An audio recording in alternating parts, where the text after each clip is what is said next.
Tariq, we've had a lot of conversations over the years, but I never really have asked you, how did you get involved in football? I mean, what was that moment that you said, football's the game for me? Yeah, so my parents did a great job of like really involving me in a lot of sports when I was younger. I was playing about every sport: basketball, football, baseball, even track, soccer, and it really came to a point where like my dad was like, "You need to cut back on some sports because you can't do everything." Yeah. Because I was going from season to season to season. And so I had finally cut down to football and basketball. And my dad actually didn't let me play tackle football until I was in sixth grade. In his words, he wanted me to understand the game fully before like hitting and whatnot became involved in it. And so he actually had me play quarterback and linebacker, and that was strategic. He wanted me to be in leadership roles and also be in positions where I would understand the full scope of the game. And obviously, both those positions are like really important for both sides of the ball. So basically, played both of those, and then I finally got to high school. And stopped growing, obviously. And I decided to play football. I enjoyed hitting people a lot more than I liked shooting hoops or, throwing a baseball around. Football teaches you a lot of life lessons. What would you say is the life lesson that you're most proud of that the game has helped teach you? That's a great question. I would just say, like, the game humbles you a lot. Like, it doesn't really matter who you are, how good you think you are or whatnot. You have to come and bring your best every day because like people say all the time, like ball doesn't lie. So like if you don't come with full energy or passion or whatnot, like the game humbles you. You see it every week.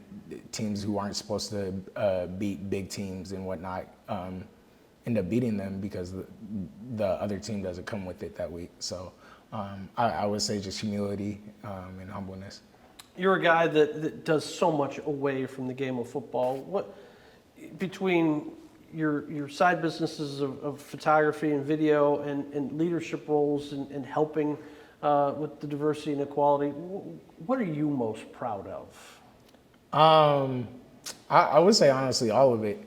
I would say my development as a young man is probably what I'm most proud of. In high school, it was just football all the time, and I didn't really let myself enjoy other things outside of the sport. And so, with a lot of guidance through my dad and whatnot, I got back into photography and videography and found a passion for that. And then, obviously, with the state of where our world is and some of the unfortunate events that happened, I got into civil engagement and stuff like that. So I would just say for me, I'm most proud of like how I've grown and like embrace some of the events and stuff that's come to me.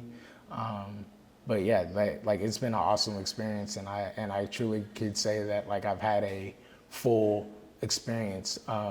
Not just on the field and whatnot. That's really important to me, and I love what I do on the field, but being able to contribute to my community and to this planet other than what I just do on Saturdays is pretty awesome.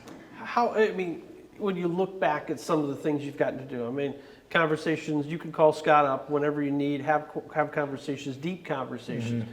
You can call Sheriff Clayton up. You've had conversations with Commissioner John Steinbrecher. You look back at some of those surreal moments. What are a moment that sticks out to you? All three of those moments were pretty awesome to me. Talking about like the relationship that me and Scott have. I did not come here and think that I was gonna have a deep and like a truly deep relationship with my athletic director. And I feel like he's going to be a person I am going to have in my life for my entire life. So that's pretty awesome. He does a great job and truly cares about the athletes here on campus and whatnot.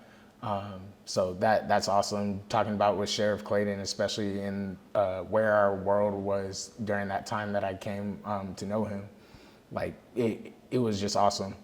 He was like truly like humble, and like his door was open and was willing to talk about whatever I had to say, even if it was stuff that he didn't necessarily agree with and whatnot.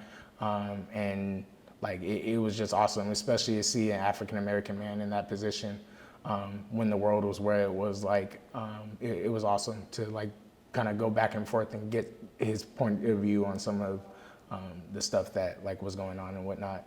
And then you talked about the MAC commissioner. I believe when I came to talk to him, we were trying to get football back during the whole COVID thing and whatnot. And again, I put him right up there with Scott, like just wanting to be willing to like not drop the title, but like not be so egotistical about like I'm the commissioner and you're just a student athlete or whatnot, but like made time for me and another MAC football player to sit down and just like understand or to listen to what we had to say about how we felt during that situation. So like I'm truly blessed to be in the position I'm in to, you know, meet some of those great influential men. I know that we don't know every situation across all of college football, but Eastern certainly seems like they've been more embracing and approving of making forward progress in steps, wouldn't you say? In regards to? Open to listening, open to trying definitely. To be different. Most definitely. Like I said, Scott does a great job. Coach Creighton, again, I thought I would have a good relationship with Coach Creighton, but like that's a dude who's going to be in my life forever. And just truly like wants to make an impact and influence people. And on top of that, wants to make influential men within this program to go and influence other people. So I think Eastern does a great job of that. Turning this back around to other things that you enjoy. I mean, how do you, when you have that little bit of free time, what are you doing to relax? So I would usually be on the other side of the camera. But yeah, I mean, that's like, I said it before, like I didn't allow myself to enjoy this passion of like photography and videography and just like the whole creative side of me until college. And I always, if I had any regrets, it would be not diving into that more in high school, because we had a great video production department at my high school. But yeah, like during my free time, I like to grab my camera, either go around Ann Arbor, grab one of my teammates, if I had a creative idea that I saw on YouTube or something like that, and you know, just like shoot and make some awesome content. I like a lot of people like to say photographer, videographer. I like to call myself a visual storyteller, because like I truly want to tell stories, not just take a really cool picture. A lot of people can get really good gear and whatnot and take a really good picture, or like get really good gear and take a really high quality video, but I like to tell stories. What do you think the most important story that you've still yet to be told for you is? Like for me personally, you know, like I feel like I've shared parts of my story of like how I got to where I am and whatnot. And honestly, I don't like being on this side of the camera. But in the past, like I would say 3 years since I've been at Eastern and like truly got into social media and whatnot, and like shared some of my story, like some of the stuff I went through at Northern Arizona, not being able to play as a freshman, being told I could walk on and then not being able to walk on, and having to go back to junior college and whatnot. There's a lot of people who look up to me now that I'm in the situation I'm in. But when I was going through all that stuff, I didn't have anyone to look up to. There was no 5'10" linebacker who had been through what I had been through, torn ACL and whatnot, and still got to the Division I level. So like I said, the game of football is just so humbling to me that I could be in a circumstance now that I can inspire people who want to do some of the stuff that I've done. I'll get you out of here on this. Stack 'em, the theme for the year. I mean, it's a great theme that you guys as seniors came up with. How have you tried to embody that? So all pieces of it, like it was kind of awesome. We were all sitting at the table with Coach Creighton, and we had like said on defense a lot of the times over the past 3 years that I've been here that like we have a good series and whatnot. Let's go stack it and let's go get another series.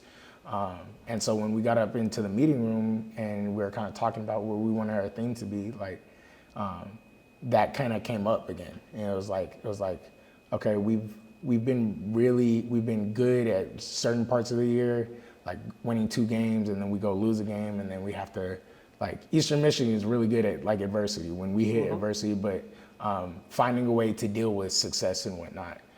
So the first part of stacking, the S, the start over part, that is like, I feel like I've tried to embody that every day.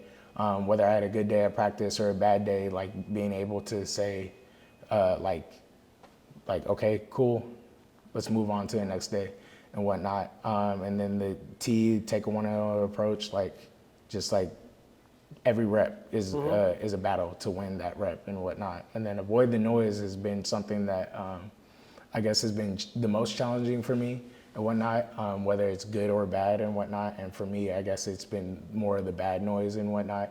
But just like truly putting my head down and working whatever, despite whatever is being said about it.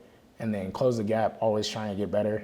And then the K, I'm not gonna say the K, Yeah. but yeah, like when you get to it, you gotta go and like show what you gotta do, so.